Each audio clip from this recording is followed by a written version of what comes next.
Ha trabajado en comunicación, publicidad y hoy imparte clases de comunicación empresarial en la Universidad Americana de Schiller. Él es licenciado en Sociología y en Ciencias Políticas en la Universidad de Tel Aviv y máster en Relaciones Internacionales en Nueva York. Ha sido director de comunicación y de lobby de la tabaquera British American Tobacco y dirigió una fundación cultural hispano-norteamericana. Yo creo que ahora mismo estamos en un momento clave donde se está perdiendo cada vez más la libertad y a mí eso me preocupa muchísimo. Sus edificios se inspiran en la naturaleza. Aire acondicionado natural a través de la naturaleza. Lo importante es intentar desarrollar el espíritu crítico. Cuando te digan algo, no comprarlo siempre, sino buscar, ir a la fuente. Hubo también un político que dijo: la seguridad social no tiene que cubrir ni a fumadores ni a gordos. Hay un burdel en Barcelona, que fue el primero, con robots. Yo es que vi el documental, no lo podía creer. Un libro en vuestra vida tenéis que leer, por lo menos uno. ¿Cuál sería ese? Bienvenidos a un nuevo episodio de Trippers Podcast. ¿Cómo estás, Alex? ¿Cómo estás, Alex? Yo muy bien, ¿tú qué tal? Yo perfectamente. Yo Sólido. muy contento, además. Yo creo que el episodio de hoy yo lo catalogaría como trip de episodio.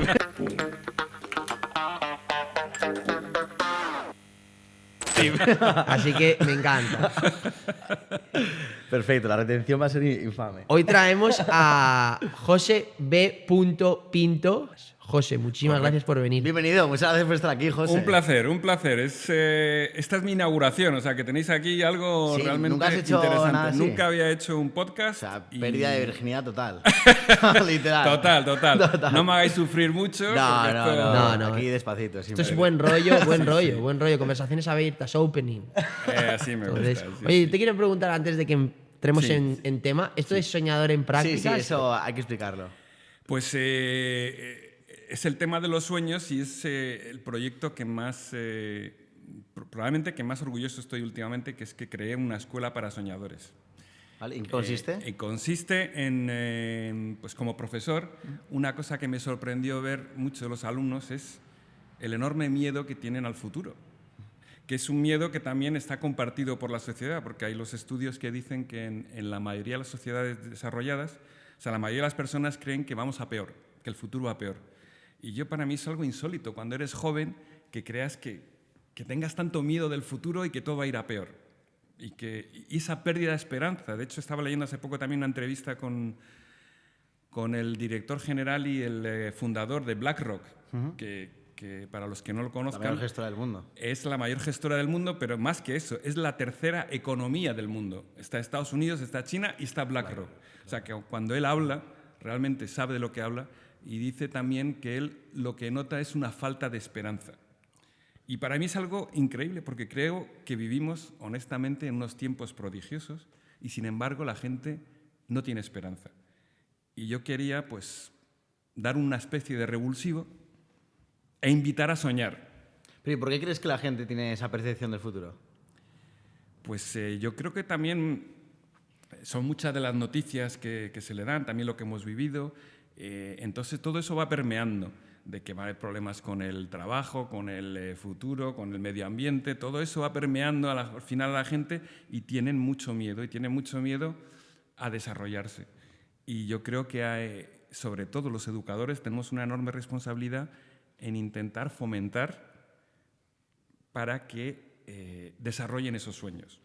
Porque hay dos tipos de personas en el mundo, lo decía Bernard Shaw. Ahí está la persona que ve la realidad y se amolda a ella, y está la persona que ve la realidad, no le gusta y lo quiere cambiar.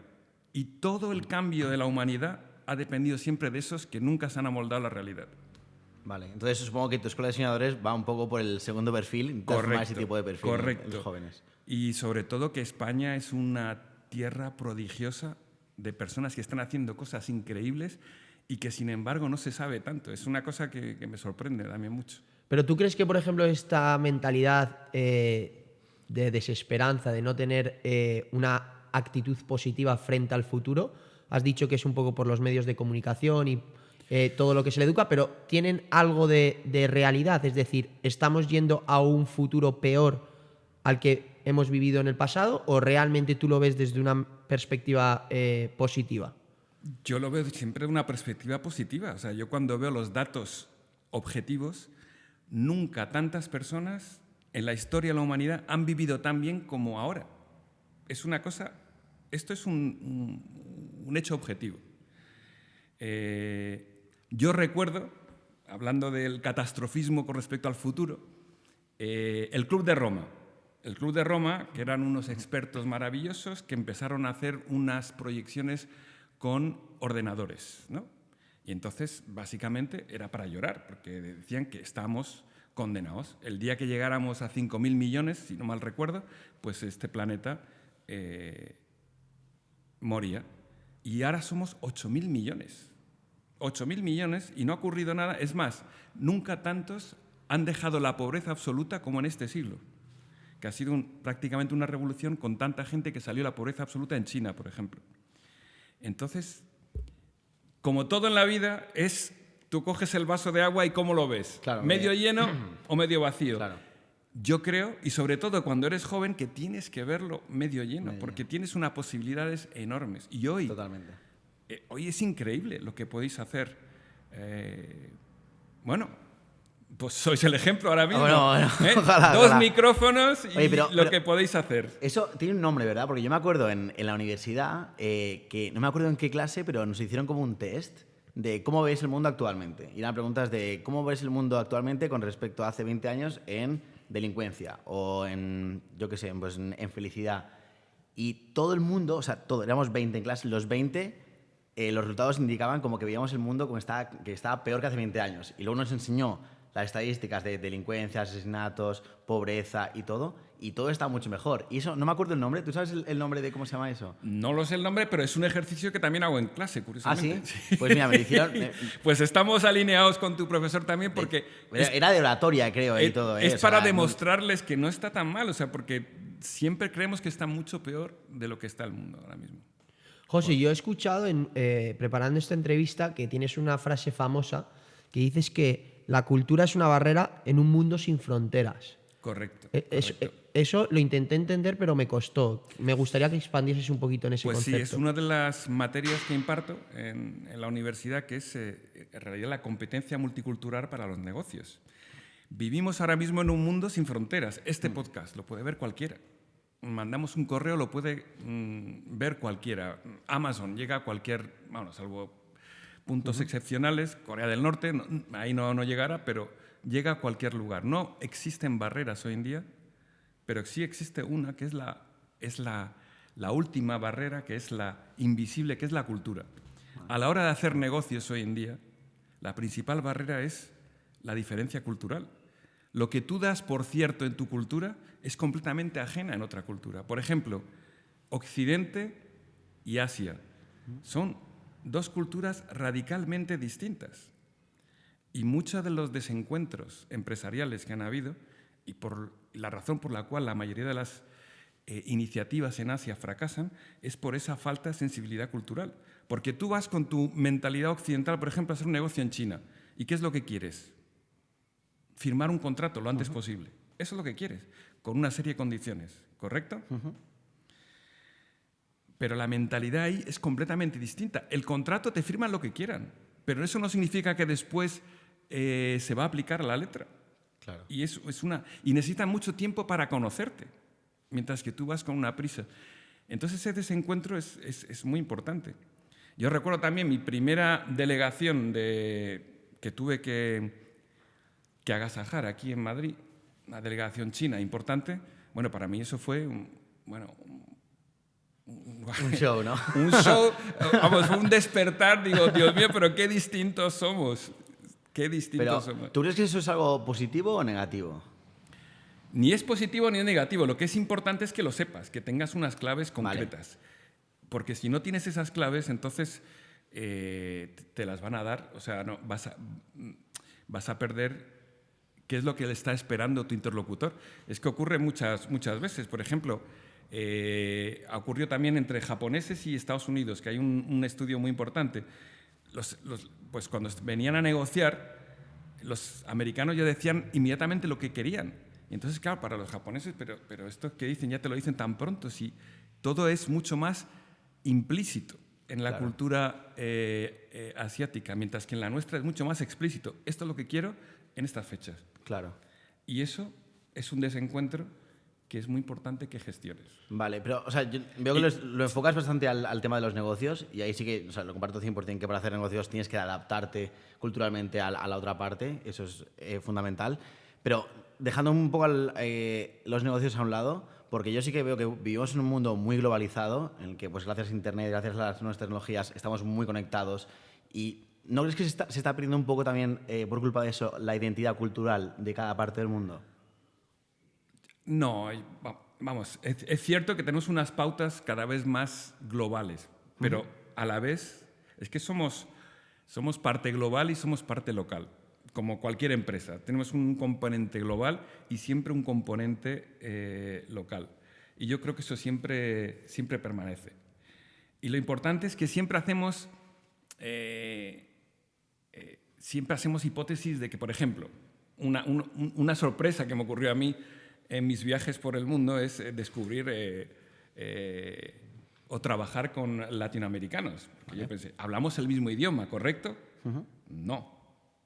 Pues claro, no paraban de reírse conmigo, porque me decía, bueno, perdonar que yo me tengo que ir porque tengo que coger un avión.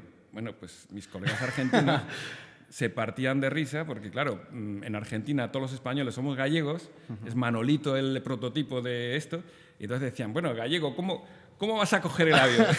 ¿Por dónde lo vas a coger? Exacto.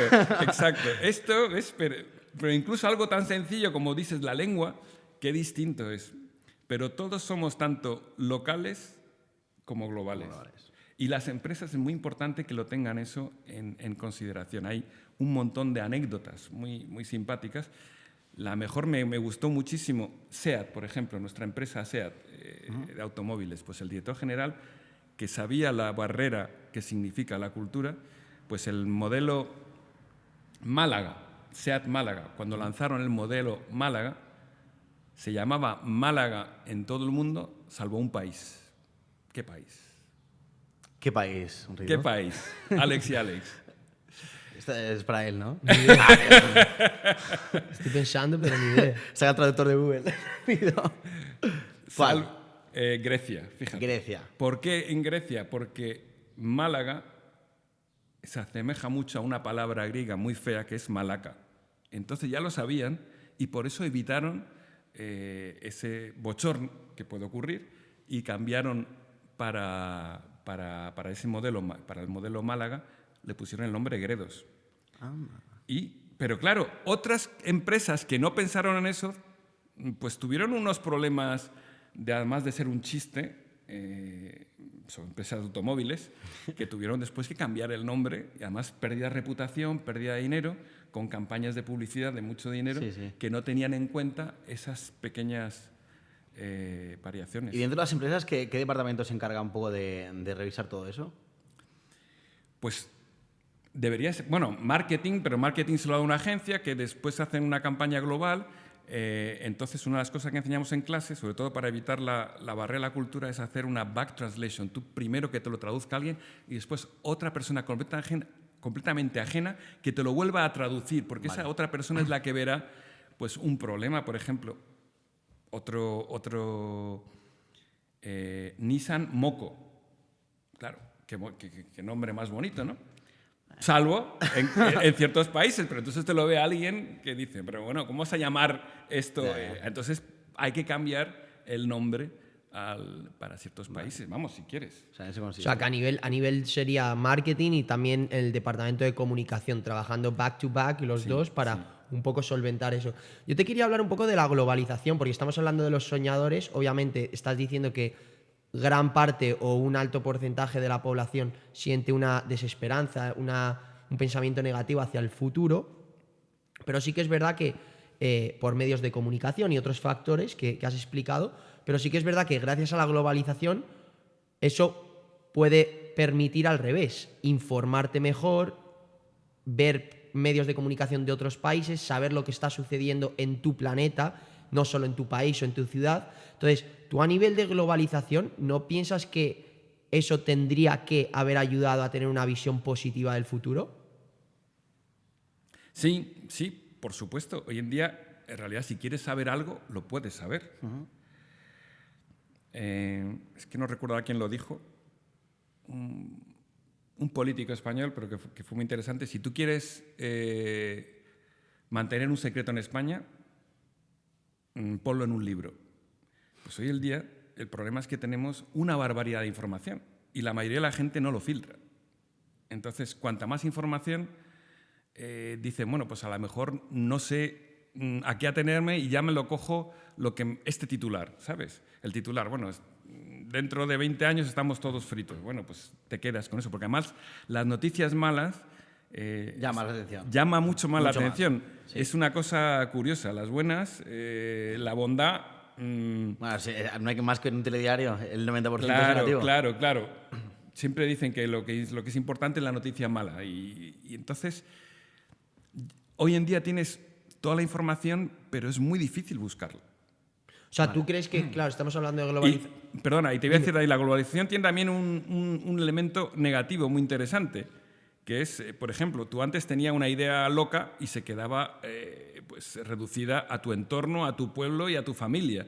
Pero hoy día tienes una idea loca y tienes una comunidad global. O sea, a mí me sorprende que son cientos de miles los que creen, porque hay una sociedad que yo no podía creer, que la Tierra no es redonda. Terrorista. Claro, pero estamos hablando de cientos de miles de personas. ¿Cuál es esa comunidad? ¿Eh? ¿Cuál es esa comunidad? Pues se llama Earth is Flat o no sé qué, lo podéis ver ahí en internet. Entonces son un montón de seguidores, todo es una conspiración, que la Tierra no es redonda. Vale, o sea que tú estás a favor de la globalización, consideras que ha sido positiva para el ser humano, pero Por supuesto que ha sido... siempre y cuando se utilice bien, ¿no? O sea, cuando hablamos de que nunca tantos han vivido tan bien como ahora, eso es gracias a la globalización. O sea, eso no hay la menor duda. El hecho de que podamos, si aprendéis economía, siempre, o sea, hay un país que hace unas cosas siempre con una ventaja competitiva. Entonces, eso se ha globalizado y eso es muy importante. Y ha permitido el avance de tantas personas y sacar de la pobreza a tantas personas. La globalización tiene aspectos muy positivos. Sí, yo creo que la globalización te da una libertad absoluta de poner o hacer o conectar con el que quieras. Entonces es un arma de doble filo porque puede haber cosas que son totalmente incorrectas o falsas. Tú, por ejemplo, a nivel de prensa mediática, ¿tú controlarías la prensa? ¿Limitarías lo que se pone ahí fuera? Limitar, ¿cómo vas a limitar? Es poner puertas al campo. O sea, siempre, bueno, la prensa, todo el mundo, siempre hay una agenda detrás. O sea, siempre verás. Entonces, bueno, lo importante es intentar desarrollar el espíritu crítico. Es lo más... Totalmente. Es lo fundamental. Cuando te digan algo, no comprarlo siempre, sino buscar, ir a la fuente, siempre que puedas, claro. Lo que pasa es que eso toma mucho tiempo también a veces. Pero a la hora de formar una opinión, es que es muy difícil. Hoy en día estamos sometidos a tantos impulsos mediáticos, tanta información, que asimilarlo nos cuesta una barbaridad. Totalmente. ¿Dónde está la verdad? A veces, cuesta muchísimo. Pero yo creo que para las cosas importantes, pues con tiempo, con serenidad y sobre todo, mi gran lucha es, por favor, leed libros maravillosos. Luego nos recomendarás eso es ahí una un par. es una fuente de sabiduría increíble. Qué bueno. Oye, y ahora que justo has sacado la palabra agenda y que estamos hablando de este tema, un poco de contra los medios y tal, me gustaría preguntarte por la Agenda 2030. ¿Qué opinión tienes tú sobre la Agenda 2030? Pues la Agenda 2030, por lo que he visto de los objetivos ambiciosos que tiene, no comerás carne, no tendrás nada y serás feliz. Ahí. Porque yo tengo ahí... mi opinión es que, o sea, yo estoy muy de acuerdo con el qué, pero no con el cómo. Porque yo creo que todo el mundo que se lea los 17 objetivos y las 169 metas que hay, casi todo el mundo tiene que estar de acuerdo. O sea, es igualdad entre hombres y mujeres, que se erradique la pobreza y el hambre del mundo, agua para todos. O sea, son cosas que cualquier persona coherente que las lea tiene que estar de acuerdo. Luego ya eso sería el qué. Luego el cómo, yo ya estoy un poquito menos de acuerdo con que haya un gobierno globalista, no democrático, o sea, que sean unas élites las que controlan todo el mundo, que ellos te dicen, yo soy mejor que tú, yo sé más que tú, yo sé lo que es mejor para ti, entonces tú tienes que hacer esto o no tienes que hacer esto, tú puedes hacer esto o no puedes hacer esto. Y luego ya, si ya entramos en el tema de las CBDCs, de monedas digitales de bancos centrales, que ya tienen ahí el control del dinero, ya es que me parece que no es que te estén controlando, sino que te están privando tu libertad. se va a intentar cargar la propiedad privada y cada vez, lo que dices tú, van a intentar el lema de no tendrás nada y serás feliz. Y yo creo que eso al final nos puede igualar a todos, pero muy por abajo. A mí lo que más me preocupa de todo esto es la pérdida de libertad, lo que has mencionado, la pérdida de libertad. Yo creo que ahora mismo estamos en un momento clave donde se está perdiendo cada vez más la libertad y a mí eso me preocupa muchísimo. Lo vimos, lo estamos viendo también, bueno, una legislación que conozco bien, que es la legislación antitabaco. Yo creo que ahí empezó ya la cosa a perderse, porque claro, ahora vamos a llegar al paroxismo que ya te vamos a prohibir, según el año que has nacido, hay un país ya, Nueva Zelanda, comprar tabaco. ¿Perdón? Y además es muy interesante la historia del tabaco porque, curiosamente, los primeros estudios contra el tabaco serios también lo hizo la Alemania nazi, porque a Hitler no le gustaba nada el tabaco, de hecho quería que no se fumara, le dijeron que lo hubiera hecho entonces de la guerra, pero las primeras campañas importantes contra el tabaco se hizo en la Alemania nazi, que eso da mucho también para entender, yo te digo cómo quiero que seas. Vale. Y el problema se deriva, te lo digo muy sencillamente, no me gusta el tabaco, vale, pero a partir de ahí ya empieza una dinámica muy seria. Hubo también un político que dijo, la seguridad social no tiene que cubrir ni a fumadores ni a gordos. Y entonces, ¿pero por qué gordos? Ambas son culturas, son cosas irresponsables, vale, que son responsables de ello, entonces no tienen que cubrirlo la seguridad social. Es muy peligroso. Eso es muy peligroso cuando empezamos en estas dinámicas. La libertad es fundamental. Claro, yo creo que el tema de la libertad es un concepto muy conflictivo, porque, por ejemplo, Donald Trump hace 2 semanas le entrevistaron acerca de lo de los shootings que ha habido en Estados Unidos, que hace poquísimo ha habido otro, y le preguntaron el tema de la abolición de las armas en Estados Unidos, que ha habido todo el conflicto, y él la respuesta que dice es que, bueno, es que con tu pregunta lo que estás haciendo es atacando al Fifth Amendment, que es la libertad individual de cada ciudadano en Estados Unidos, que él defiende que cada uno tiene la libertad de tener un arma o no tenerla. Efectivamente, si tú prohíbes tener armas, estás, digamos, haciendo un método de prevención a que haya estos ataques en los colegios, pero estás atacando, por otro lado, la libertad individual de cada ciudadano a elegir lo que él quiere tener en su casa. Es exactamente lo mismo ahora con la conversación que estamos teniendo con el tabaco o exactamente lo mismo con la conversación que estamos teniendo con las drogas. Pero ¿no crees que debería haber una fina línea? O sea, yo soy, por ejemplo, de la ideología que nunca es bueno la máxima libertad ni nunca es bueno el máximo control, sino que en la vida, en cualquier argumento, ya sea político, social, económico, demográfico, yo creo que el balance, estar en el medio, un poco de allí, un poco de allá, es lo que se consigue la verdadera razón de vida, ¿no? Ser un poquito tolerante a distintas conversaciones. Porque, por ejemplo, yo te hago esta pregunta, ¿tú cómo solucionarías el tabaquismo entonces? El tabaquismo se está haciendo muy bien ahora mismo en la prevención. Se está disminuyendo. ¿Pero tú prohibirías por completo? ¿Pero cómo se está haciendo esa prevención entonces? Pues con campañas de concienciación. Ya todo el mundo sabe que el tabaco es malo. Lo puedes restringir. Pero un mundo sin tabaco, perfecto. Me encantaría también. A todos. ¿Quién no compraría eso? Pero es como un mundo sin alcohol. ¿Quién lo compraría? Venga. Que es un poco utópico, ¿no? Pero es utópico porque la realidad es que las personas desde tiempos inmemoriales necesitan ciertos escapes. Entonces, mejor controlarlo.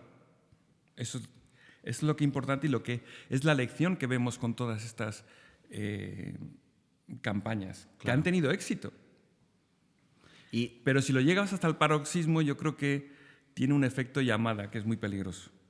Vale, y bueno, esta como falta de libertad, bueno, estos temas obviamente en armas, drogas y tal, pues es un poco más comprensible porque son cosas que son negativas. Totalmente, a las armas sí, pero hablemos de cosas lo que tú estabas comentando.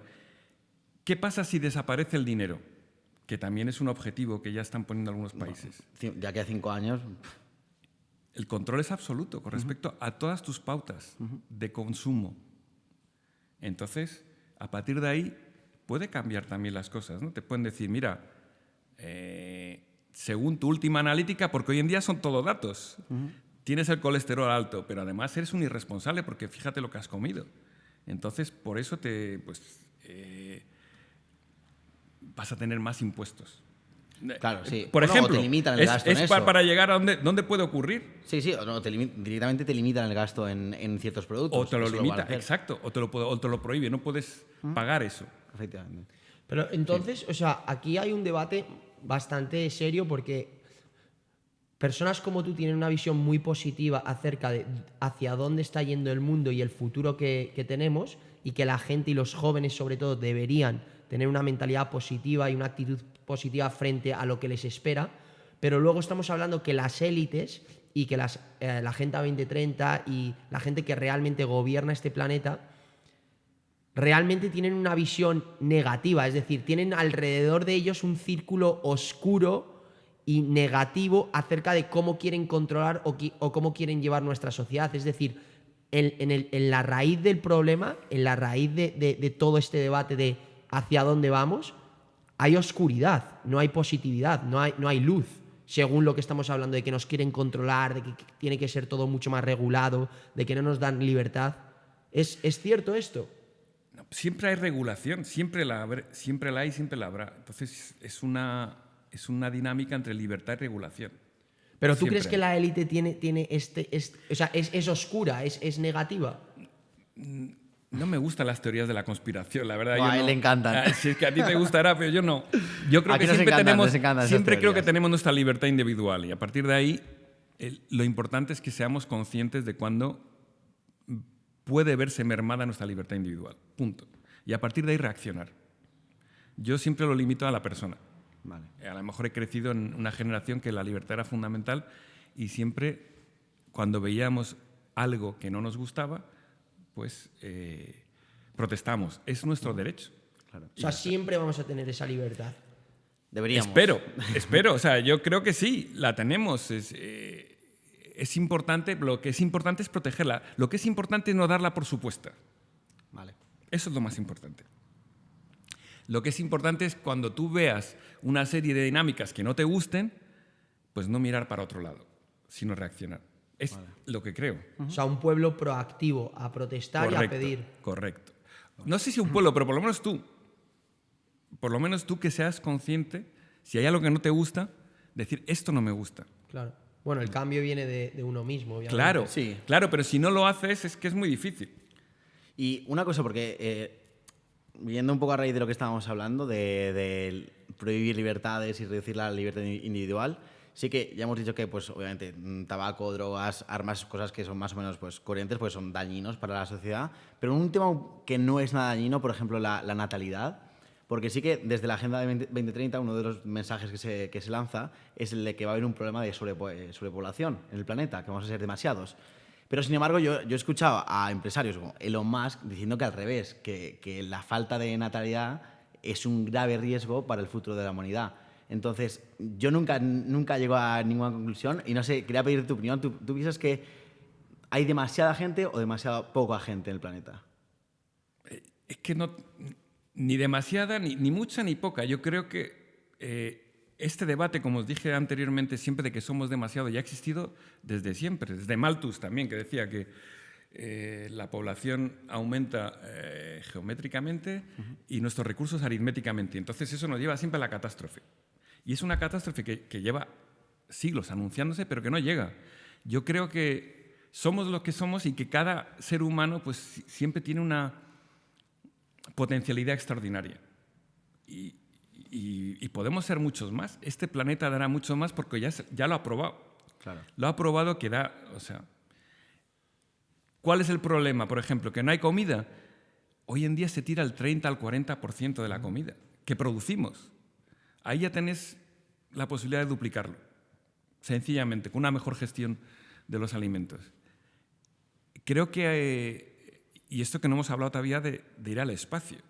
Yo una vez tuve una conversación con un científico de la NASA que tenían ya todo organizado para colonias en el espacio de 50.000 personas y yo estaba sorprendido. De 50.000, o sea, montar una colonia ahí de 50.000 Sí, personas. de 50.000 ahí en el espacio orbitando. Bueno, todo eso se paró ese programa, pero es que ya lo tenían ahí, lo estaban diseñando, que iba a ser completamente autosuficiente. Entonces digo, caramba, algún día le preguntará a alguien, oye, ¿tú de dónde eres? Y me dirá, yo soy de Alfa 1. Pero eso no ha ocurrido pequeñitos todavía. ahí. Sin embargo, yo pienso, ¿qué pensáis? Es que yo creo que el espacio es la nueva frontera también. Sí, o sea, 100%, pero entonces, ahora hablaremos del tema de espacio y universo, que a mí me apasiona, pero entonces a mí no me cuadra que la Agenda 2030 diga que hay sobrepoblación y luego de repente hablamos con personas como tú o incluso empresarios como Elon Musk o empresarios, muchísimos empresarios y muchísimos sociólogos dicen lo mismo, que es más, faltan personas. Tú acabas de argumentar que hasta el Club de los Romanos decían lo mismo, que hasta 40... Club de Roma, Club de Roma. Club de Roma, que 4.000 personas ya se acabaría el planeta y ahora Lo que somos pasa 8.000. Que llegaba uno esto que ya no, no iba a haber. Justo, pero entonces no estamos hablando que la Agenda 2030 son personas que gobiernan y son personas que normalmente, en teoría, son personas inteligentes, que están preparadas, que ven el mundo con datos que a lo mejor personas como nosotros no tienen y aún así están argumentando ese tipo de cosas. Mira, cógela el lado bueno de lo que ha dicho Alex, las cosas que dicen de la Agenda 2030 que todos podríamos firmar, ¿vale? Y después lo que no te guste, pues simplemente obvíalo. Bueno, ya, pero el problema es que ahora, por ejemplo, en China estaban diciendo que no se podía tener más de 2 hijos por familia. Sí, yo Entonces, ¿cómo se obvia eso? No, durante un tiempo la política de natalidad china fue el hijo único, pero si ya no es así. Claro, digo, pero que si lo han hecho en ese momento, se puede puede seguir. De repente que digan o en un año... No, pero bueno, pero ya se han dado cuenta porque en China ha habido un problema también importante. Entonces ya han retrocedido. Cuando haces una política mala, al final no se sostiene. Lo bueno de la gravedad es que al final las cosas caen. Vamos a ponerlo así. Entonces, si hay una mala política, al final cae por su propio peso. La de China al final han despertado porque ahora están descubriendo que va la población envejeciendo bastante. Bueno, y ha habido un problema también que leí una vez un artículo que era interesante, que había 200 millones de chinos que no iban a encontrar pareja, porque claro, con lo del hijo único iba a ser complicado. Y digo, caramba. Son las consecuencias de cuando alteras un poco la naturaleza. Igual está por el poliamor ahí en China. No lo sé. No creo, pero ¿no? alterar la naturaleza siempre es problemático. Claro. Lo que estamos viendo siempre es que la natalidad tiende a controlarse a medida que sube el nivel de vida. Entonces, cuando va subiendo el nivel de vida, la natalidad tiende a regularse automáticamente. Sí, yo creo que los de la Agenda 2030 van por un lado más económico, de sostenibilidad económica, porque a medida que avanzamos hacia un futuro donde hay cada vez más robots, con las nuevas tecnologías van quitando más trabajos, yo creo que no confían en la capacidad del humano de crear nuevos empleos y van más hacia un modelo de ingreso mínimo vital, donde haya pues un gobierno central que tenga que mantener a todos porque no va a haber el suficientemente trabajo como para que alguien produzca el valor necesario para ser retribuido y alcanzar un nivel de vida decente. Entonces yo creo que va más por ahí. Yo te quería preguntar, ¿tú estás a favor de un modelo así con ingreso mínimo vital?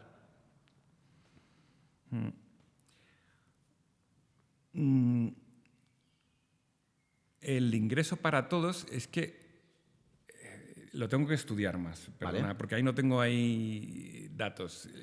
Creo que en algunos países donde ya se intentó implantar no ha funcionado, no lo sé. Lo tendría que estudiar más.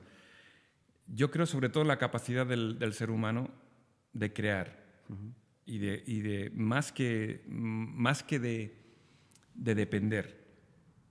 Creo más en la independencia que en la dependencia. Entonces, yo apostaría siempre por la emprendeduría. Vale. ¿Tenemos problemas en el mundo? Por supuesto. ¿Quién los va a resolver? Bueno. Las personas. Los soñadores. ¿Quién va a resolver los problemas del mundo? Los soñadores. Por supuesto que siempre va a haber problemas, siempre. Pero ¿quién los resuelve? El espíritu individual. El que no se conforma. Total. Eso es lo que... El inconformista, eso es lo que me gusta, que es el que tiene la capacidad de cambiar.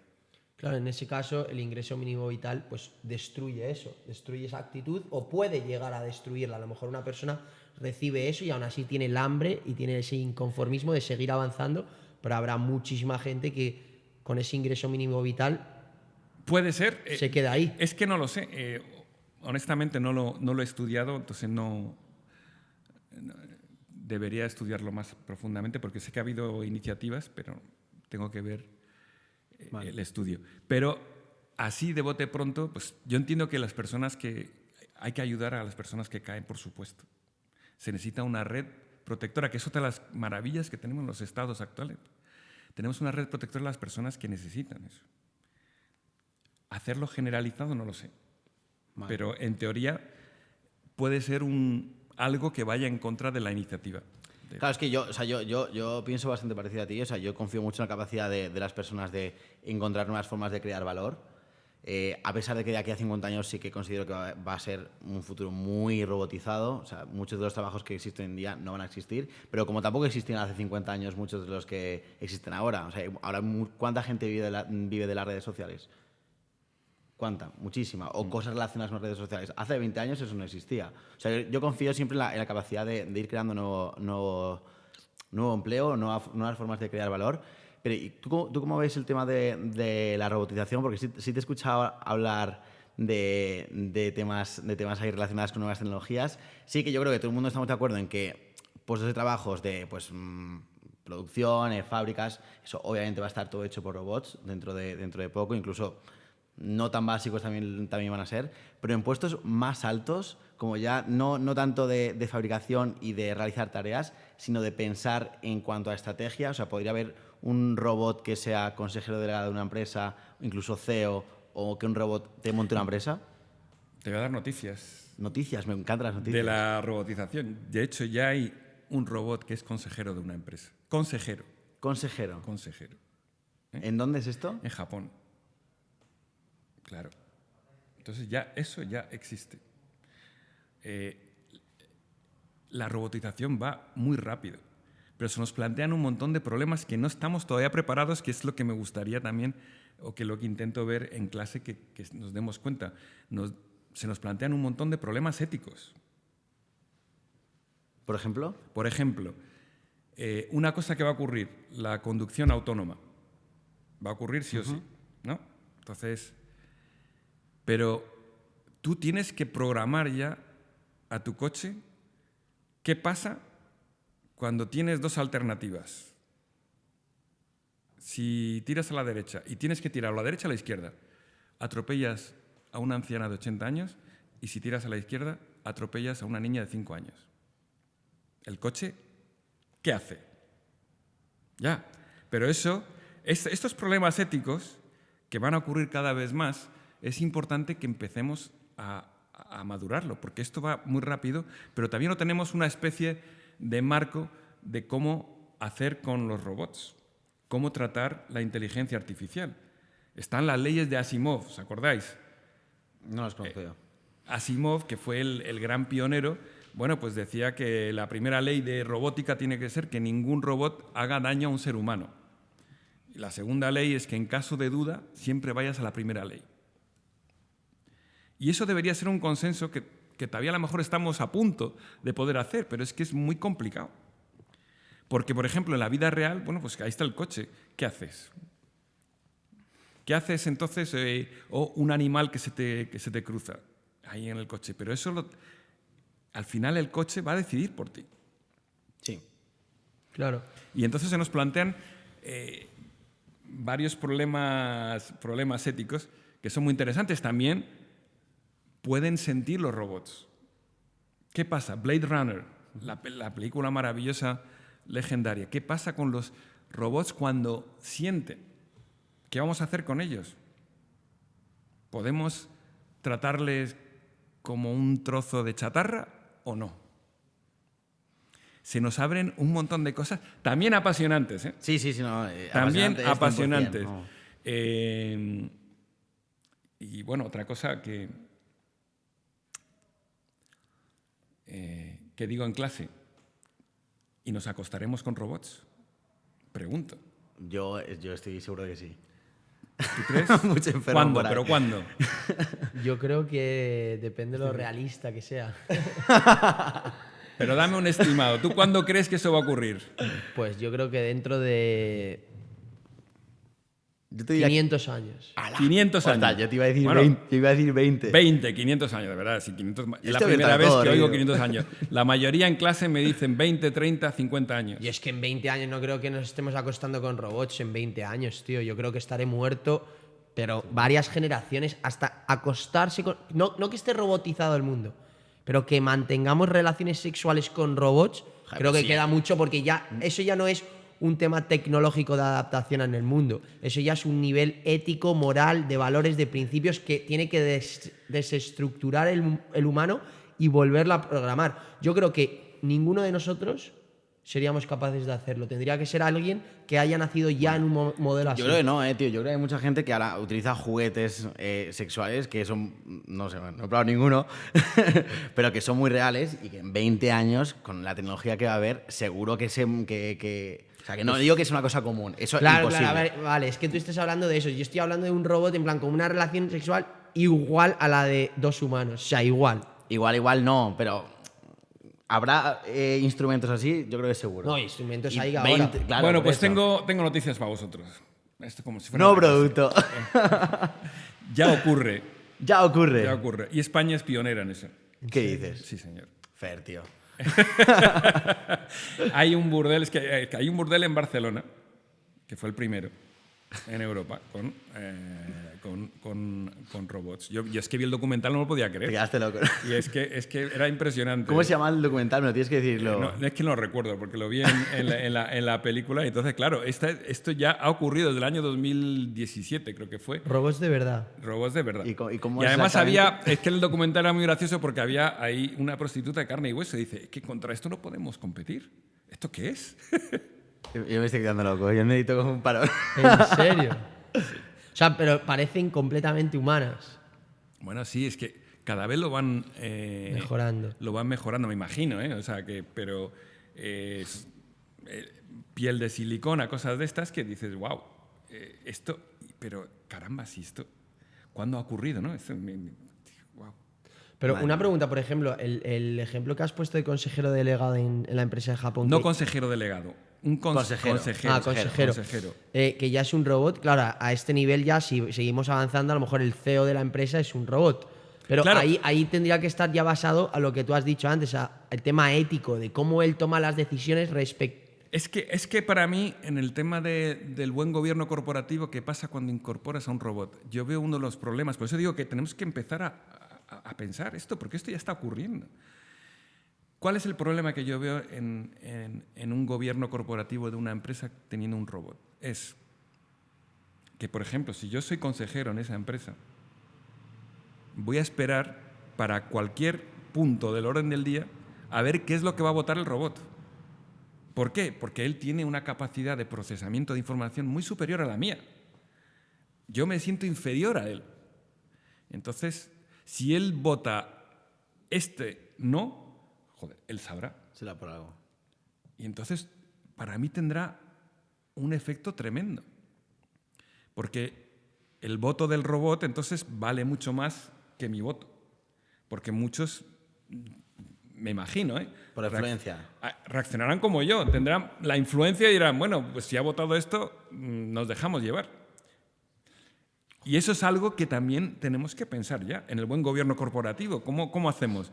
Por ejemplo, que el robot sea el que vote el último.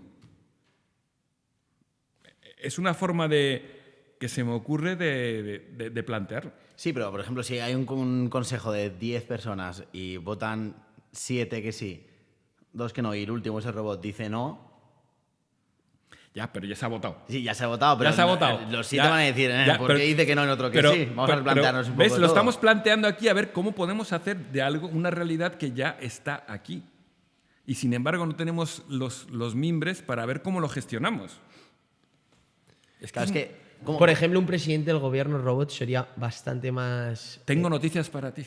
Joder, es que es una locura, esto parece marca. Ya hay un político que ha sido robot y casi le eligen. En Japón también. No, los de Japón, eso es una Japón. locura. Es En una Japón. vida ir a vida A ver, Japón. ¿qué está sucediendo en Japón? Que no me estoy enterando bien. O sea, esos Japón tíos es están que es avanzados. Muy avanzados en robótica. Y entonces dijeron, necesitamos un político que sea incorruptible. Un robot. robot. Es más, el robot, como tenía esta capacidad de procesamiento brutal, encontró un montón de gastos Innecesarios. Innecesarios y esto. Madre Buah, mía. pues aquí en España entonces Estaban- no pueden Va, aparecer. Bueno, yo creo que los robots se los colapsa. cargan. Pero colapsa. el robot. pero, colapsa, no, yo pero creo. ¿cuál es el problema? ¿Cuál es el problema que hubo en Japón que tuvieron que resolver? Un robot no se puede presentar a unas elecciones municipales, porque esto fue unas elecciones municipales. Porque un robot no existe, no tiene personalidad jurídica. Claro, ya ¿Y cómo empiezan lo los hicieron? pasaportes. Pues uno cedió su identidad al robot. Que Buah, es eso la en que se España presentó. entonces no Esto pasa, es porque aquí imposible. Aquí de somos la muy silla no se orgullosos. levantan ni en 3 siglos. Bueno, pero No. ¿os dais cuenta de hasta qué punto nuestro mundo está cambiando a una velocidad extraordinaria? Y sin embargo, todavía no estamos preparándonos para ello. Y yo lo que digo es que hay que prepararse. ¿Y cómo se prepara para un mundo robotizado? Pues ¿cómo se prepara? Pues un poco anticipándose a los problemas, un poquito. Es decir, ¿qué va a pasar? Por ejemplo, lo he dicho, con la conducción autónoma. Es que hay tantos supuestos que ya están pensándose. Es fundamental. Y además, la conducción autónoma, hay un problema, es el nivel de desempleo que va a crear. Por ejemplo, el 11% de los hombres en Estados Unidos, de la población activa masculina en Estados Unidos, depende del transporte por carretera. Había leído en un estudio, ¿no? ¿Qué va a pasar con todas esas personas? Porque eso desaparece. Pero, o sea, ¿te refieres que trabajan? Claro, que trabajan. Vale. Eso desaparece porque lo hace un robot o lo hace el coche autónomo. Pero yo, por ejemplo, ahí quizás a lo mejor a largo plazo sí que es verdad que va a haber una conducción autónoma totalmente autónoma que un robot, pero yo, por ejemplo, sí que me puedo ver ahora que al final, si tú estás conduciendo, si estás en un coche autónomo y ese coche autónomo te está llevando y tiene un accidente, el que responde jurídicamente a ese accidente debe de ser la persona que está dentro de ese coche, porque como ya hemos hablado antes, jurídicamente ese coche no tiene Muy buena pregunta, pero es que no se sabe. Ya ha habido un caso Hmm. que el coche autónomo ha matado a alguien. ¿Y qué hacemos? ¿Quién es el responsable? ¿La empresa que ha hecho el coche? ¿El coche? ¿El dueño del coche? Es que es muy interesante. Para mí la empresa, 100%. Bueno, es que pero otro de los temas que habrá que plantearse también. Claro, porque yo lo que decía es que sí que veo que a lo mejor un camionero no tiene que conducir 8 horas, pero sí que tiene que estar al lado del coche autónomo o del camión autónomo para controlar que todo vaya bien. Pero bueno, una vez más, pero ahí tiene que tomar decisiones en décimas de segundo. Y entonces el coche, el sistema autónomo, tienes tú que programarle, bueno, si ocurre este caso, que es muy improbable, pero si ocurre, ¿cómo vas a reaccionar? Claro. A ver, pero a mí me parece que esos van a ser casos bastante puntuales. O sea, si comparas la cantidad de accidentes de tráfico que hay al año en el mundo y en comparación con de aquí a 100 años, cuando sea todo conducción autónoma, que yo creo que en un futuro va a estar prohibido, de hecho, conducir, que van a decir en 100, 200 años, joder, en el 2023 todavía conducían y se mataban en la carretera. Claro. Tienes toda la razón. O sea, una de las grandes ventajas de la conducción autónoma es que básicamente los accidentes se van a reducir a cero. Sí, o a casi cero. claro, un porcentaje Van a ser muy mínimos. bajo. Van a ser mínimos. Y eso es una gran bondad. Eso es algo para sentirse muy optimista. Totalmente. Y a nivel sociológico y a nivel de estadística es muy positivo para el mundo porque va a haber menos muertes. Totalmente. No solamente muertes, sino también personas que tienen accidentes. Tuvimos un soñador maravilloso de esto, por cierto. Sí. Maravilloso, sí. Lo que es el cuerpo humano, la capacidad de superar, que fue su ejemplo, porque él tuvo un accidente de tráfico y básicamente se rompió todos los huesos del cuerpo, amaneció en un hospital y bueno, parecía que su vida había terminado. Pues es increíble cómo se recuperó. Bueno, lo primero que me dijo es que él se despertó hablando castellano, que no es norteamericano, y era castellano, y de este hombre, ¿qué le ha pasado? Porque lo que recuperaba o lo que recordaba su cerebro, que había estado haciendo surf en México y le había quedado eso. Entonces tuvo que volver a aprender a hablar inglés. Joder, madre mía. Joder, pobre. Pero fue un caso apasionante de superación, de cómo volvió otra vez a andar, a recuperarse.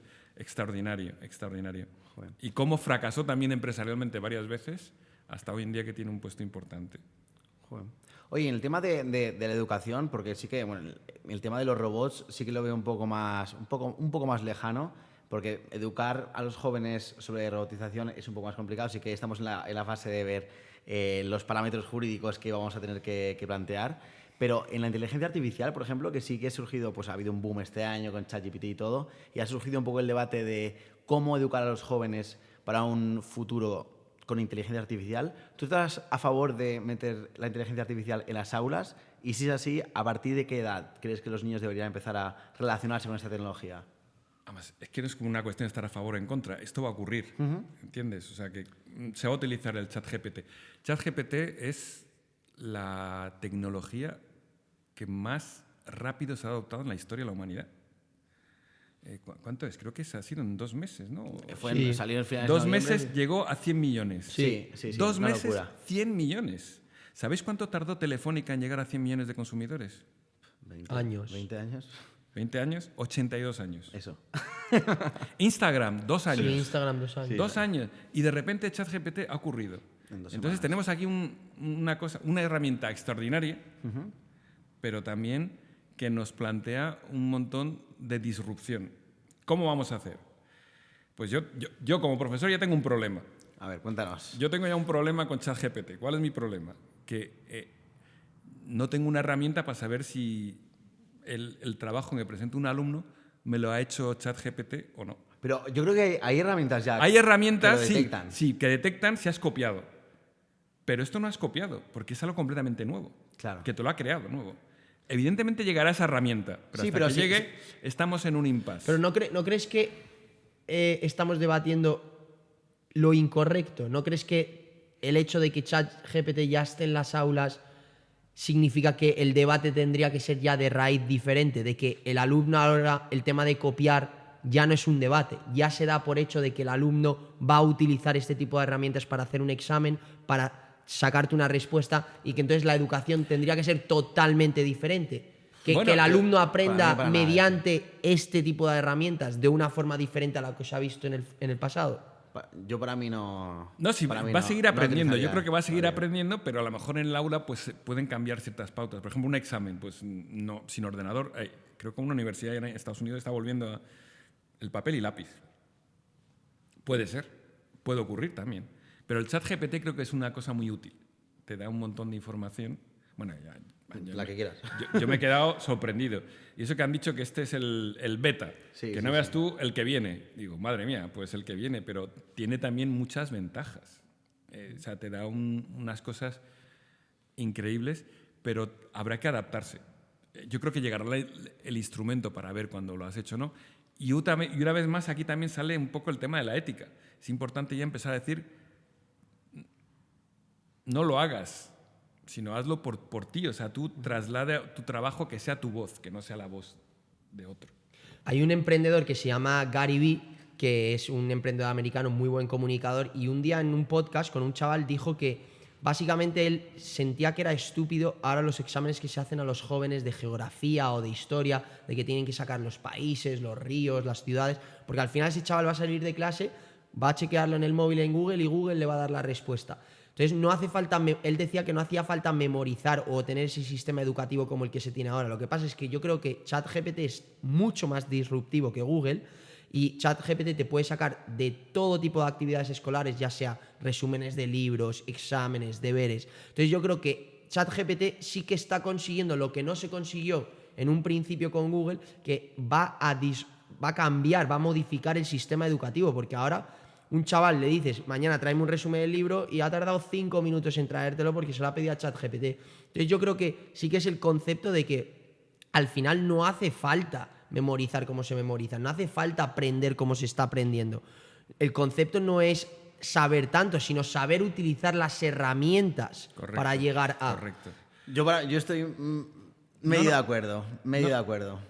Bueno, yo como vengo de el estudio tradicional, que era así, es decir, Bueno, y nosotros. el examen era de la página 44 a la página 80, y el que mejor memorizaba sacaba mejor nota. Eso ya está superado, eso ya no vale para nada. Hoy en día lo más importante es la capacidad de análisis. Entonces, y ChatGPT te va a dar muchas herramientas para analizar. A mí yo lo veo como algo también extraordinario, ¿vale? Efectivamente. Como todo tiene su lado oscuro como la luna. La luna es maravillosa, tiene su lado oscuro, vale. Pero la potencialidad es extraordinaria. Y lo que tenemos que hacer otra vez, yo creo que la educación va a volver otra vez a enseñarte a tener una visión amplia. Y eso me encanta. A darte los instrumentos para desarrollarte como un ciudadano crítico. Y eso también me encanta. Claro, Eso es lo que iba a decir yo, porque yo creo que la inteligencia artificial sí que me recuerda mucho al humano, porque, bueno, por eso es inteligencia artificial. Pero, por ejemplo, ChatGPT yo lo veo como es tan bueno, ChatGPT, como las preguntas que le hagas. Si le haces preguntas malas, las respuestas que te haga van a ser malas. Entonces, como el output depende muchísimo del input. Y para mí eso me recuerda mucho al desarrollo humano, en el sentido de que para mí un ser humano se desarrolla cada vez más intelectualmente cuanto más y mejores preguntas se hace a sí mismo, cuanto más cosas se cuestiona. Y ahí entra lo que has dicho tú del pensamiento crítico, que yo creo, para mí, en mi opinión, que es de lo que más carece esta nueva generación. Veo que con tenemos las mejores herramientas que ha habido en la historia y las estamos utilizando de la peor manera posible. Porque, como dice Gary, bueno, a lo mejor no hace falta saberse los ríos o la historia, el detalle de qué pasó y tal. Tienes que tener, obviamente, una base, porque tienes que tener cultura general y tienes que saber, pues, tener las bases para luego tú analizar. Pero sí que esa fase luego de analizar, ver las cosas desde dos puntos de vista siempre.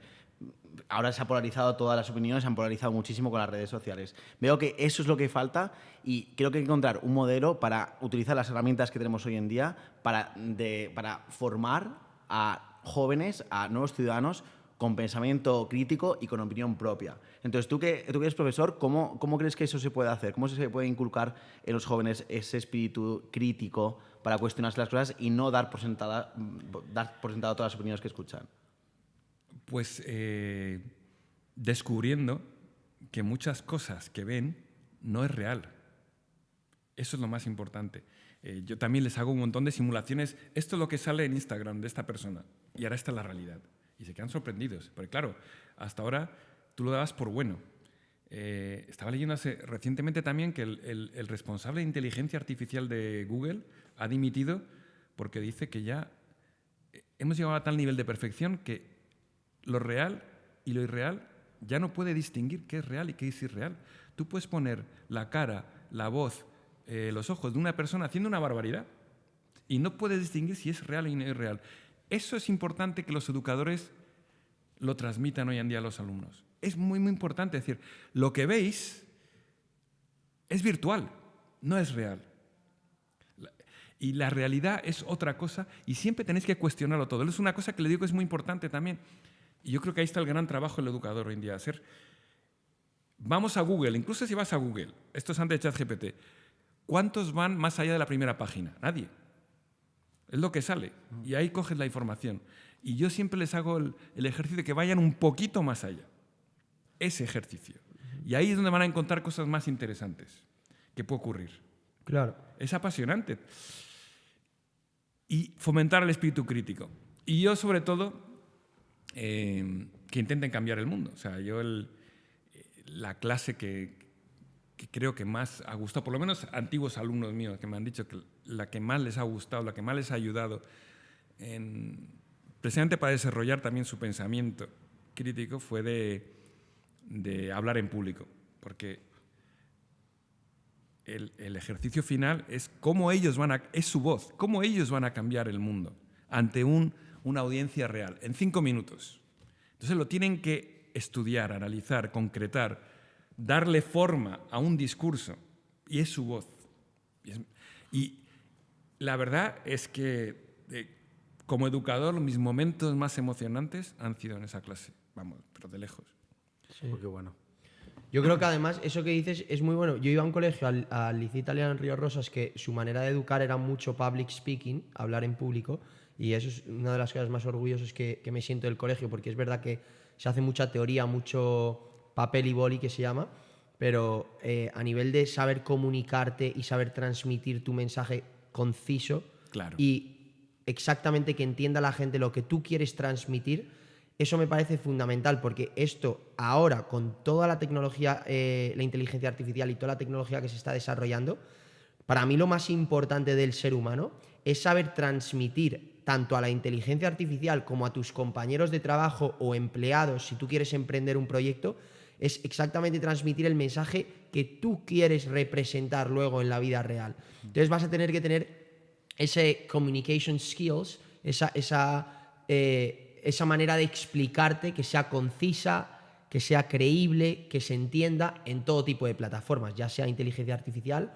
o ya sea a tus empleados o tus compañeros. Totalmente de acuerdo. Es más, hay un estudio anual que se hace entre la Confederación de Universidades Norteamericanas y empleadores cada año, qué es lo que están buscando de los recién graduados.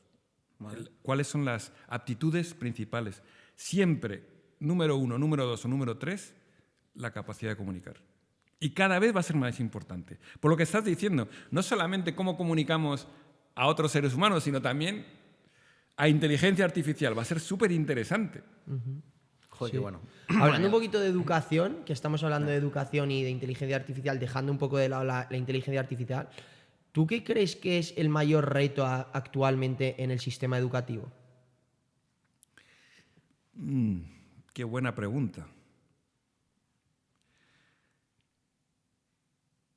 Yo te digo, por mí, ¿vale? Bueno. Lo que más sufro hoy en día es, siempre lo digo, empiezo la frase, que les gusta mucho a los alumnos, ¿qué quieren que son? Si son esclavos o si son libres. Todos dicen libres. Digo, no, bueno, la mayoría. Digo, ¿cuántos de vosotros tenéis un móvil? Todos. Bueno, pues sois todos esclavos. Y es verdad que lo que más me cuesta hoy en día como profesor es captar la atención de mis alumnos. Porque ya se han acostumbrado a la atención constante que demanda el móvil. Y eso, como educador y como ser humano, me aterra. Vale. Porque están diseñados el móvil para captar tu atención. Hasta tal punto que leí un estudio que digo, esto no puede ser verdad. Esto voy a dar otra cosa aquí que es sorprendente. Pero hay un estudio que 1 de cada 10 adolescentes norteamericanos está mirando el móvil mientras hace el amor. Y yo pensé, esto es imposible. Entre los robots y esto, madre mía. Claro, Vaya pero eso cuando lo traslado en clase, pues no hay sorpresa. Entonces digo, caramba, pues estamos... Entonces, absolutamente, si en un momento tan íntimo está mirando el móvil, bueno, si nos están mirando aquí, por favor, dejar a esa persona ya, ipso facto, no vale la pena. O sea, hasta tal punto llega esta adicción al móvil. Entonces, yo creo que el gran reto hoy en día es recuperar la atención de los alumnos. Vale. Eso en la parte pues, un poco más general, pero más en específico del sistema educativo español actual, porque yo he escuchado esta frase de tenemos un sistema educativo del siglo XIX con profesores del siglo XX para educar a jóvenes del siglo XXI. Entonces, el sistema educativo actual, ¿qué cambios harías tú? ¿Qué cambios? Sobre todo no cambiaría tanto porque uno de los grandes defectos que creo que ha habido en España el sistema educativo es que no ha parado de cambiarse. Claro. Y entonces eso al final no tienes nada, sino tener una especie de ideas concretas de por dónde va el futuro y cómo podemos educar para ese futuro.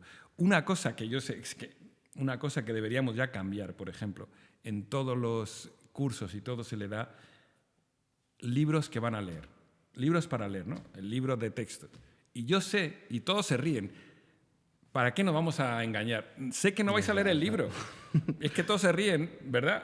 Como te ríes tú. Verdad. No vais a leer el libro por una vez más. Esa capacidad de atención cada vez no existe. Entonces, ahí deberíamos ya empezar a cambiar en ese sentido. Bueno, si no vas a leer el libro, pero por lo menos ciertas partes, hacértelo interesante para que tú vayas ahí y quieras saber más. Y yo lo que vuelvo a repetir, o sea, es que un libro es una cosa extraordinaria. Es revolucionario un libro, de verdad. Y entonces, por lo menos a todos mis alumnos les recomiendo, digo, un libro en vuestra vida tenéis que leer, por lo menos uno. ¿Cuál sería ese? El Principito. ¿Por qué? Porque es un libro que puedes leer a lo largo de tu vida y lo ves distinto. Porque no tiene muchas páginas fundamentales. Porque he dado otros libros y dice, ¿a dónde vas? 200 páginas. No. Ese. Y tiene dibujos. Es maravilloso. O sea, si ese es un libro, leer ese, por favor. Vale. Bueno, leer más. Sí. No, yo lo he leído, en el colegio me lo mandaron. ¿Lo has leído? Lo he leído, sí, en el colegio me lo mandaron. De hecho, ¿Y un par qué de tal? veces. Bien, no me acuerdo de nada, pero... ¿No te acuerdas de nada? Te Entonces, podría no, mentir aquí. Lo pero- tienes que volver a leer, eso es una tarde... Claro, no, es que lo leí, ya que si no era primero de la ESO, era incluso antes. No Tienes sé. una tarde fabulosa, entonces. Una para tarde muy leer. bonita por delante. Muy bonita con eso. Planteándome y comprar ya, robots por Amazon. Si algún loco que nos está mirando ya se quiere atrever con un gran desafío, le recomiendo El Quijote, nuestra obra más universal. ¿Sabéis que es la obra más traducida del mundo después de la Biblia? Sí. Entonces, El Quijote es algo extraordinario. Yo he vuelto a redescubrir El Quijote. A mí me mataron El Quijote porque me obligaron a leerlo en el colegio. Entonces me mataron El Quijote. Y lo he devuelto a recuperar y me lo paso como un... Realmente me lo paso en grande. Una pregunta, José, ahora que estamos hablando del tema de la educación, porque claro, supongo que el sistema educativo será muy responsable de todo esto, los gobiernos, tanto el educador también, que tiene que hacer unas clases divertidas, dinámicas, pero ¿qué tiene que tener un buen estudiante para serlo? Un buen estudiante, curiosidad. Mucha curiosidad. Me encantan mis estudiantes que vienen y me traen cosas que yo no sabía. Me encanta. Me encantan mis estudiantes que yo aprendo de ellos. Por ejemplo, yo he aprendido un montón de mis alumnos de las redes, porque sabéis que no estoy en redes. Pues yo he aprendido de redes gracias a mis alumnos.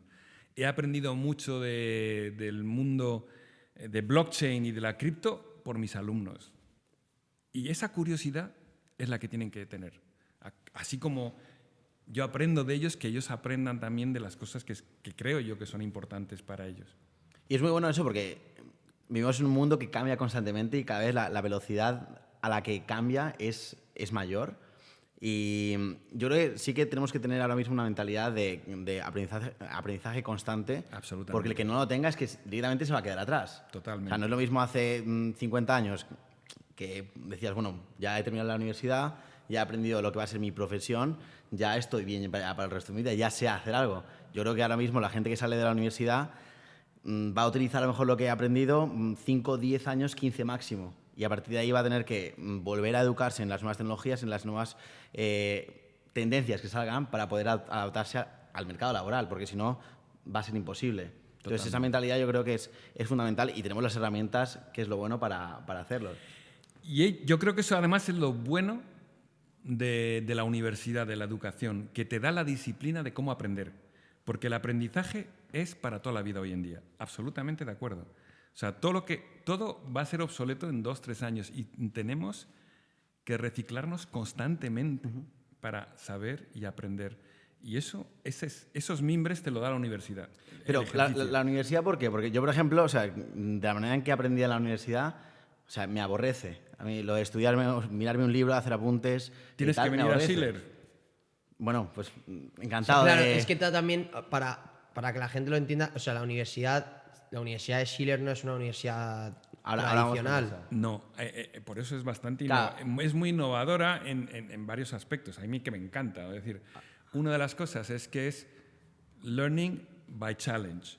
O sea, aprendes con casos reales. Y bueno, uno de mis soñadores que traje uno de mis héroes, porque yo soy una persona, mi único defecto, me levanto por la mañana y necesito admirar a alguien. Es mi único defecto. O sea, entonces leo historias y me vuelvo loco. Entonces leí la historia de este hombre y tengo que conocerle. Le conocí, que es el que creó Pepephone, que es un auténtico fenómeno. Pepephone, no sé si habéis hablado de ello, pues es una empresa de telecomunicaciones en España extraordinaria. Bueno, pues hizo algo increíble y lo hizo aquí en España. De hecho, en algún sitio había leído que es una de las empresas de telecomunicaciones más rentables del mundo. Impresionante que se ha estudiado. Bueno, pues los alumnos, como Pepephone era español, le hicieron un plan, como en la vida real, de expansión de Pepephone al extranjero, ¿no? Hostia. Entonces, y le tenían que presentar a él, al consejero delegado, o sea, al director general, como en la vida real. Estaban todos temblando. ¿Pero qué es lo que hicieron? Fueron a por lo que habían aprendido, el ABC. Bueno, pues vamos a expandirnos en Finlandia, ¿no? Bueno, pues esta es nuestra inversión en marketing y para hacer en publicidad. Entonces, claro, el baile dice, no invertimos en publicidad. Hostia, ¿Listo? Bueno, entonces, este es nuestro plan, nuestro business plan, con proyecciones a 5 años y todo esto. No trabajamos con business plan. Hostia. Entonces, claro, le rompe todos los esquemas. Dice, mira, Pepefon tiene una cosa vital. Es, si el mercado cambia en 20 minutos, nosotros en 25 minutos ya estamos preparados. La agilidad. Extraordinario. Además de romper otras pautas. O sea, por ejemplo, paga más a sus empleados. ¿Qué es lo que te dicen? Que pagues menos. Más que el mercado. Increíble también. Y sin embargo da más rentabilidad. Entonces, eso, pues, claro. O sea, esa es un poco la metodología que Pero estáis una aplicando. metodología así, claro, hundió en la miseria a mis alumnos, pero también les abrió la mente. Caramba, se puede hacer de una forma distinta. Y eso es lo bueno. ¿Y qué más ejemplos tienes así de esta nueva metodología que tú aplicas? De esta nueva metodología, pues... O sea, ya supongo que es poner mucho en práctica todo lo que aprenden, muchos casos prácticos, casos que luego van a utilizar en la vida real o en el mundo laboral. Mucho también, mucho diálogo con mis alumnos, que también aprenden de mis alumnos. El que más me ha gustado, por ejemplo, que vino una chica que me encantó, entonces la traje también a mi escuela Soñadores, en Mercedes, que es una empresa de productos de higiene femenina. Vale. Claro, ¿cuál es su historia? Yo no lo sabía, lo que he aprendido de productos de higiene femenina, que también esto es interesante, pero que entonces que hay muchos tóxicos en los productos de higiene femenina, ¿no? Entonces ya su sueño, crear una empresa de productos de higiene femenina completamente natural, ¿no? Ya había en Estados Unidos y traerla aquí a España. Y lo ha hecho. Ese era su sueño, ¿no? Entonces, bueno, el problema es la distribución, ¿no? Pero entonces, en el diálogo con los alumnos, le dijeron que volviera a repensarse el tema de los influencers. Porque claro, ella decía que no porque cobraban y ella pensaba que si contaba la historia, porque esto es un bien, ella no lo hace para ganar dinero, sino por un bien, porque así lo cree. ¿Vale? Pero entonces se lo replanteó por el tema de diciéndole a los alumnos que la importancia de los influencers hoy en día. Pues ese diálogo es maravilloso. Tú cuando estás trabajando con tantísimos jóvenes ahora y como supongo que les entiendas mucho mejor, hayas tenido la oportunidad de saber hacia dónde va la juventud, ¿qué dirías que es lo que más, lo más diferente respecto a lo que tú vivías en esos años, cuando eras así de joven? Wow. Lo más diferente, el móvil.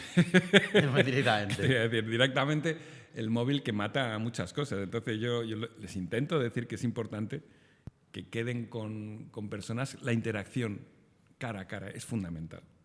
Pero a nivel un poquito más profundo, en plan de valores, de principios, respecto, por ejemplo, a cosas fundamentales en el día a día, como es el amor, como es el relacionarse con las personas.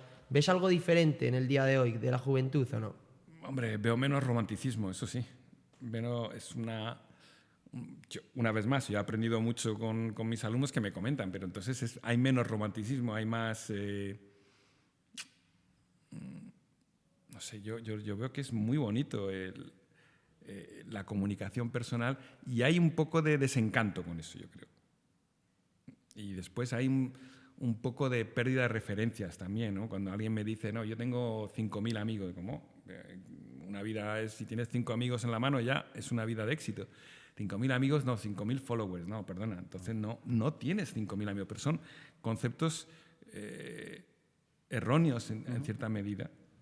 Y yo creo que es importante que volvamos un poco a la comunicación personal, que es la más importante. Lo que he visto también, jóvenes muy preparados, jóvenes inquietos, jóvenes preocupados, jóvenes comprometidos, eso también me gusta muchísimo. Y hay que ayudarlo, hay que potenciarlo, y también he visto otro problema, que es el tema de el equilibrio mental, porque claro, estamos sometidos a tantos impulsos, que el equilibrio mental, bueno, pues es una de las cosas que hay más preocupación en día con respecto a la gente joven. De hecho, una de mis próximas soñadoras es para hablar de eso, cómo ella superó una crisis personal que creo que, porque me lo han pedido, que si puedo traer algo para esto, y vamos a hablar de eso. A nivel de equilibrio hablas de desarrollo personal, meditación, Sí, salud sí, mental. sí. Salud mental, que es muy importante, porque... Más. Claro, porque somos adictos hoy en día, o lo digo yo también, me incluyo. Yo hice la prueba hasta qué punto era adicto al móvil y fíjate que yo soy... Y comprobé hasta qué punto era muy adicto al móvil. Y ahora me estoy desenganchando. ¿Y cómo estás haciendo eso? Pues con la terapia que recomiendan, que es por lo menos un día a la semana, que no tengas móvil. Un día a la semana. Me costó muchísimo llegar ahí, ¿eh? Si he de ser sincero, no duré más de 4 horas. Es que eso te iba a decir. Yo no duro, me cuesta 1 hora. Hay un reportaje esto maravilloso en Netflix que se llama Social Dilemma, creo que se llama. Sí, que hubo ahí... ¿Cómo se apuesta con la madre? Una semana... No, imposible. aguanto. No, imposible. Si encima con el mercado cripto así, imposible. Claro. Entonces te digo que... pero es una fórmula, es muy interesante, cuesta muchísimo. Me parece muy interesante respecto a todo lo que estamos hablando, que ahora hablaremos y trataremos el tema de la escuela de soñadores, porque por lo que has dicho, o sea, tus alumnos te piden temas en concreto, tú se los das, traes a gente para que les abra la mente o que escuchen o aprendan de temas en concreto. ¿Cómo funciona un poco eso? Porque supongo que eso es un programa que tú has desarrollado en la Universidad de Schiller. Sí. ¿De dónde nace? ¿Por qué decidiste hacer eso? Una vez más, decidí hacer eso para quitarles el miedo al futuro, para que recuperen el dominio de su futuro. Somos capitanes de nuestro futuro. Somos nosotros, nadie. Entonces siempre, y sobre todo para que persigan sus sueños, sobre todo cuando eres joven, tienes que soñar y tienes que decir qué es lo que quiero y cómo voy a cambiar este mundo. Y para quitarles el miedo y para demostrarle que eso es posible y que no terminan con un Quijote, o sea, como alguien folclórico, sino he traído gente que ha perseguido sus sueños, pero con éxito. El éxito es fundamental, porque si no tienes éxito, entonces... ¿Cómo empecé? Porque yo os digo a vosotros, perseguid vuestros sueños. ¿Qué me vas a decir? No, pero es que mira, tengo una hipoteca, tengo que pagar un alquiler, estás casado, tengo unos hijos... Tengo, por esto no lo puedo hacer. Siempre tendrás las excusas. Bueno, pues leí la historia de este señor, que me encantó, digo, este lo empezamos con él. Director general de una multinacional en España. Le dan el puesto de su vida, director general para Europa. Se va a su mujer y le dice, mira, me han dado esta promoción, pero a mí lo que de verdad me apetece es dar la vuelta al mundo. Ahora, que soy joven, no después. La fortuna, una buena mujer también le dice, ¿que te quieres dar la vuelta al mundo? Vale, pues nos vamos. Nos vamos es él, ella y 2 niñas pequeñas. Y los 4 se embarcaron en una experiencia increíble. Las niñas, bueno, que no perdieran el año escolar. Cuando volvieron, arrasaron en la clase, tenían una madurez años luz con respecto a las demás. Les pasó de todo. Vieron la generosidad del mundo, se pusieron enfermos, les robaron, de todo. Pero ¿cuál creéis para los 4 que fue el peor momento? El de volver. El de volver. El último mes, cuando tenían que volver. El viaje les había cambiado. Qué bueno. Entonces... dijeron, bueno, pues él volvió a decir, bueno, vamos a volver a la rueda, voy a volver a buscar un puesto directivo, pero ya le había cambiado el viaje, no pudo. Y al final ha fundado una agencia de viajes con su mujer para la gente que quiera dar la vuelta al mundo. Tú vas y le dices, oye, tengo, 3 meses y X dinero, pues te organizan. A mí me ha llamado la atención lo que has dicho de que es fundamental tener éxito en relación a los sueños. Porque yo creo que es muy importante soñar y tener sueños y objetivos, pero también creo que es importante ir actualizando estos sueños. No es lo mismo los sueños que tengo yo ahora mismo que el Alex de 20 años o 15, o ya 10 ya ni te cuento. Entonces, para mí, no es como tan importante alcanzar el éxito, alcanzar estos sueños, sino disfrutar del proceso de ir buscando estos sueños, de ir actualizando estos sueños y disfrutar el proceso que estoy teniendo hasta conseguir el objetivo que me he marcado. que a lo mejor no llegó a conseguirlo de la manera que pensaba, pero el proceso de haber intentado a lo mejor me ha hecho tan feliz que considero que he sido exitoso. Por supuesto, el camino es lo más bonito. Bueno, y además eso va a lo que hemos dicho de aprender constantemente, porque cuando tú sigues aprendiendo constantemente no eres la misma persona que hace Claro, 5 años. Total. Pero sobre todo que no te encasillen tus sueños. Porque cuando uno tiene sueños puede ser muy variopintos. ¿Eh? Y no encasillarte. Otro maravilloso que traje. Arquitecto. Un arquitecto genial. De los arquitectos mejores que tenemos en España. Que quiere crear la primera ciudad vertical, que estuvo a punto, pero después vino el 9/11 y se lo cargó, que lo iba a hacer en Hong Kong, porque si hay un hecho real del futuro es que vamos a vivir en ciudades, la mayoría de nosotros. Entonces cada vez el terreno es más escaso. Entonces él ha creado la primera ciudad vertical, que es... ¿De cuánto es? 1 kilómetro. 1 kilómetro. Un kilómetro. O sea, el Vale, edificio compadre, de 1 el kilómetro vértigo. donde viven todos de forma completamente sostenible, perfecta, ¿no? Y ahora lo que tiene que ser es a prueba de los aviones que se estrellen. ¿Dónde él aprende de la naturaleza? Que es que hablar con esta persona es increíble. De la naturaleza. Aprende toda la naturaleza. O sea, sus edificios se inspiran en la naturaleza. Aire acondicionado natural a través de la naturaleza. Natural. Increíble. Bueno, pues este arquitecto extraordinario, una persona genial, ahora ha descubierto, además es músico, pero es que ahora ha descubierto que le gusta el teatro. Y se ha hecho productor de teatro y actor. Por eso te digo, perseguir los sueños.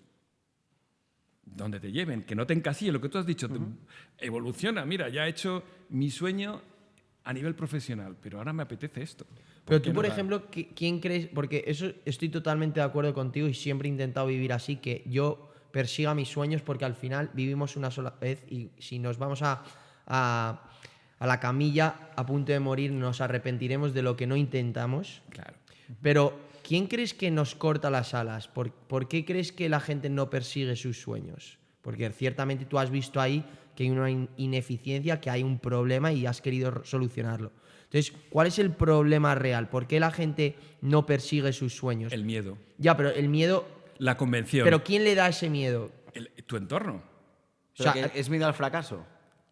Bueno, además en España hay un gran estigma al fracaso. Eso es una de las grandes diferencias que he visto con Estados Unidos. 100%. En Estados Unidos tú fracasas y es como una medalla. Ole, por lo menos lo has intentado. Aquí es como una vergüenza. Y eso es fatal. Eso debería de cambiarse, porque sobre todo en una sociedad que queremos emprender. Pero tu entorno siempre te va a decir, estás loco. Siempre te va a decir, vete al camino trillado, al camino tradicional. Y reconforta saber cuando todo el mundo te dice, es muy duro ir contra todo lo que te digan, ¿no? A tu alrededor. Estás loco de seguir este camino. Estás loco de renunciar a este puestazo para una quimera que de repente te apetece. Y claro, además dice, bueno, y todos tenemos una hipoteca, todos tenemos unos gastos, ¿cómo los pago? Eso también son anclas que te van fijando. Por eso es importante perder el miedo, por eso es importante inspirarse en personas que dicen, bueno, pues mira, yo lo he dejado esto y emprendo y hago otra cosa. Claro, supongo que también, o sea, eso sí es verdad, pero lo que tú has dicho antes es muy importante. Personas que persiguen su sueño, pero yo traigo a personas que persiguen sus sueños que han tenido éxito. Sí. Es decir, que el éxito influye mucho ahí. Porque son personas que han perseguido sus sueños y son no exitosas, es decir, han fracasado. O quiere decir que el hecho de perseguir el sueño ya es éxito. Aunque luego no consigas... Correcto. Pero mi argumento, o sea, a donde voy es que supongo que habrá chavales que crezcan en un entorno donde su entorno, padres, amigos, hermanos, lo que sea, han perseguido sus sueños y son exitosos. Por lo tanto, a ese chaval es mucho más fácil decirle, persigue sus sueños si él lo ve. Pero habrá personas que crezcan en un entorno donde han tenido una experiencia negativa respecto al perseguir tus sueños y entonces ellos se ven con ese miedo de, joder, ¿y si me pasa lo mismo que a ellos? Entonces, ese es el problema, yo creo que veo. Que Pero has dicho la palabra miedo, claro. Pero el miedo es humano, es natural. O sea, yo lo entiendo. Es fundamental. influye mucho de dónde vengas. Totalmente, también influye, pero yo te digo que estas personas han tenido éxito, pero también en el camino han tenido fracasos. O sea, miedo y fracaso son dos caras de la misma cosa. O sea, tú no puedes llegar al éxito sin fracasar antes. De hecho, mi mejor maestro en la vida han sido los fracasos que he tenido, no los éxitos. Donde más he aprendido han sido los fracasos. Pero lo más importante, lo que nos hace únicos como seres humanos, es que si tienes un fracaso, no te quedes ahí y ya está, lo he intentado y se acabó. No, vuelve a levantarte. Es lo más bonito. Y utiliza eso como una lección. Si pierdes, no pierdes la lección. Es lo bonito. Y José, ¿cuál ha sido tu mayor fracaso? Mi mayor fracaso... Bueno, aquí dejaría hablar a mi pobre madre, pues que no he sido ni médico ni abogado. Que es lo que quería de verdad. Quería... No, personal, tuyo. ¿Algún reto que te hayas puesto, algún sueño que hayas tenido y que no has conseguido cumplir? Honestamente, casi todos los sueños que he tenido los he ido cumpliendo. Bueno. No tengo prisa, ¿eh? Vale. Me he reinventado varias veces y lo que consideraba la gente que había hecho un error, al final se convirtió en un éxito. Entonces, honestamente, no puedo decir que todavía tengo cosas pendientes. A lo mejor ese será mi fracaso. Hay cosas pendientes que todavía no he hecho. Claro. ¿Vale? Entonces, si no las hago, pues ese será mi fracaso. Pero bueno, ahí estoy, vale. Estoy peleando en ello. Bien. Tenemos bien. Muy interesante. ¿Algún tema más que...? Yo, sinceramente, he hablado de todo lo que quería hablar. ¿Hay algún tema que quieras tocar más? Política, no, política. No. Lo he visto de ello. No, creo que no estamos muy de política. Quiero sobre todo trasladar eso, que España es un lugar extraordinario de gente emprendedora todos los días que hace cosas extraordinarias, que no se comprometen, que no se conforman, no se comprometen, que no se conforman, que sueñan algo distinto y crean cosas que además resuelven problemas. Que estamos hablando, pero Dios mío, lo que nos viene encima. Un caso que me encanta, que me entusiasma, EcoAlf, no sé si lo conocéis.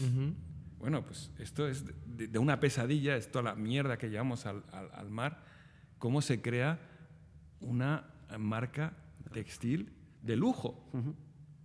Y además, hablando con Javier Goyeneche de EcoAlf, él nos trasladó cuando vino ahí a nuestra escuela de soñadores que lo que más le costó era convencer a los pescadores que por favor que lo que cogieran en la red no lo hubieran a tirar al mar. Claro, es que es interesante. Pero claro, tú imagínate, yo te digo, oye, si tú coges esto, por favor no lo tires al mar, me lo das a mí. Este hombre está loco. Joder, total. No, la de EcoAlf ha sido una locura. Claro, pero todo eso... El que diseñó el Jumbo 747, que es el avión mítico de la aviación, el más éxito, él él lo dijo también, cuando presentó su proyecto, su idea, su sueño, le dijeron que estaba loco, que era imposible.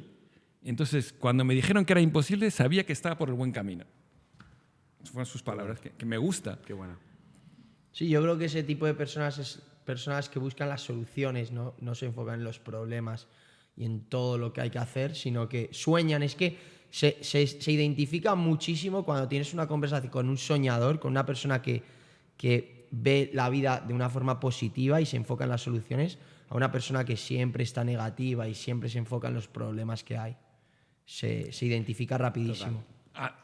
Totalmente de acuerdo. Además que justo después de vosotros que vais a venir a mi escuela para soñadores, va a venir uno de los mayores expertos en el cerebro, que es apasionante, es nuestra última frontera. Y él precisamente dice, es increíble que cómo si tú estás con personas negativas, al final te lo crees y te influye mucho. Y lo mismo al revés, si estás con positivos, te permite ampliar. O sea, cómo puedes procesar tu cerebro para soñar o para decir esto va Esto es el Titanic. Eso a mí me interesa mucho. Si nos invitas, podríamos ir a verla y... Más que invitados, porque conectamos con él y le vamos a invitar aquí para que nos cuente aquí. Es apasionante. O sea, el cerebro es nuestra última frontera. Sí, claro. ¿Qué fecha es eso?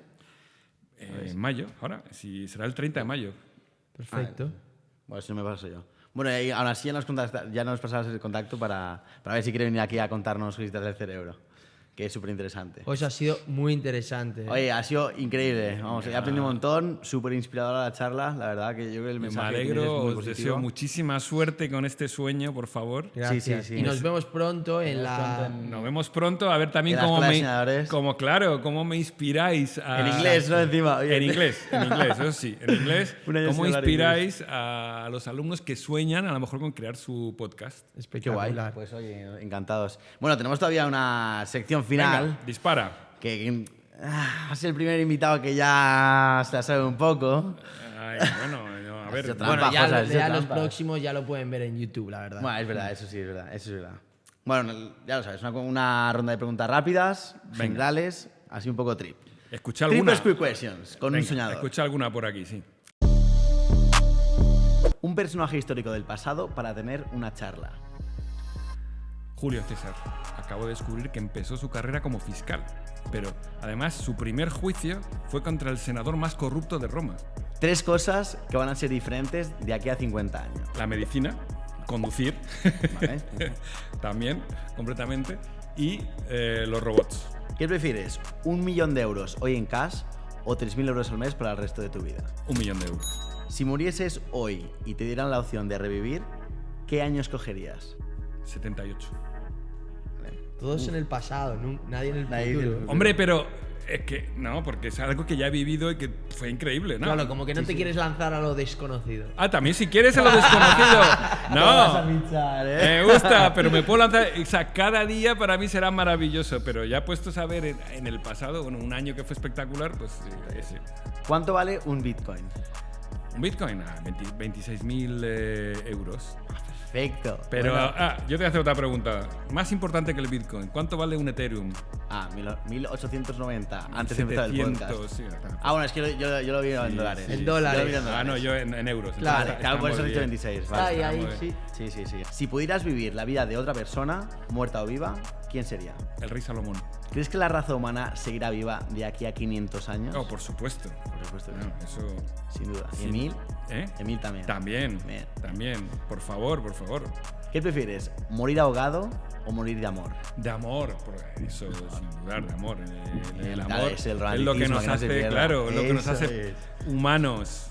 ¿Crees en la vida extraterrestre? Ay, qué buena pregunta.